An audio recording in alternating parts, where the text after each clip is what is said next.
ഈ കോഴികളുടെയൊക്കെ കാല് കണ്ടോ? അതിനൊരു പ്രത്യേകതയുണ്ട്. അതാണ് ഇൻബ്രീഡ്. അതിനെക്കുറിച്ചിട്ടുള്ളതാണ് ഇന്നത്തെ നമ്മുടെ വീഡിയോ. എന്താണ് ഇൻബ്രീഡ്? ഇപ്പോൾ ഒരു അമ്മക്കോഴി 10 കുഞ്ഞുങ്ങളെ വിരിച്ചിറക്കി. ആ കുഞ്ഞുങ്ങൾ വലുതായതിനു ശേഷം അവർ തമ്മിൽ ക്രോസിംഗ് ആവുന്ന കുഞ്ഞുങ്ങളാണ് ഇൻബ്രീഡ്. ഈ ഇൻബ്രീഡിൽ ഒഴിവാക്കാൻ നമ്മൾ ചെയ്യേണ്ട വിധം എന്താണെന്ന് വെച്ചാൽ, ആ വിരിച്ചിറക്കിയ കുഞ്ഞുങ്ങളിൽ നിന്ന് പൂവനെ മാറ്റി പുറമേ നിന്നുള്ള പൂവനെ കൊണ്ടുവന്നു കഴിഞ്ഞാൽ ഈ പ്രശ്നം നമുക്ക് പരിഹരിക്കാൻ പറ്റും. ഇതുകൊണ്ട് തന്നെയാണ് ഈ കോഴികളുടെ കാലുകളൊക്കെ വളഞ്ഞിരിക്കുന്നത്. ഇൻബ്രീഡിൽ വലിയൊരു പ്രോബ്ലം തന്നെയാണ്. ഇങ്ങനെയുള്ള കോഴികളുടെ മുട്ട വിരിയിപ്പിക്കാൻ എടുത്തു കഴിഞ്ഞാൽ വിരിയാൻ സാധ്യത കുറവായിരിക്കും. മുട്ടൻ്റെ ഉള്ളിൽ തന്നെ കുഞ്ഞുങ്ങൾ ചാവാനും സാധ്യത കൂടുതലാണ്.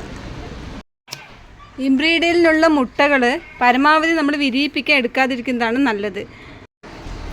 ഇതാണ് ഇൻബ്രീഡിനെ കുറിച്ചിട്ടുള്ള നമ്മുടെ ഇന്നത്തെ വീഡിയോ. എല്ലാവർക്കും വീഡിയോ ഇഷ്ടമായെന്ന് വിചാരിക്കുന്നു.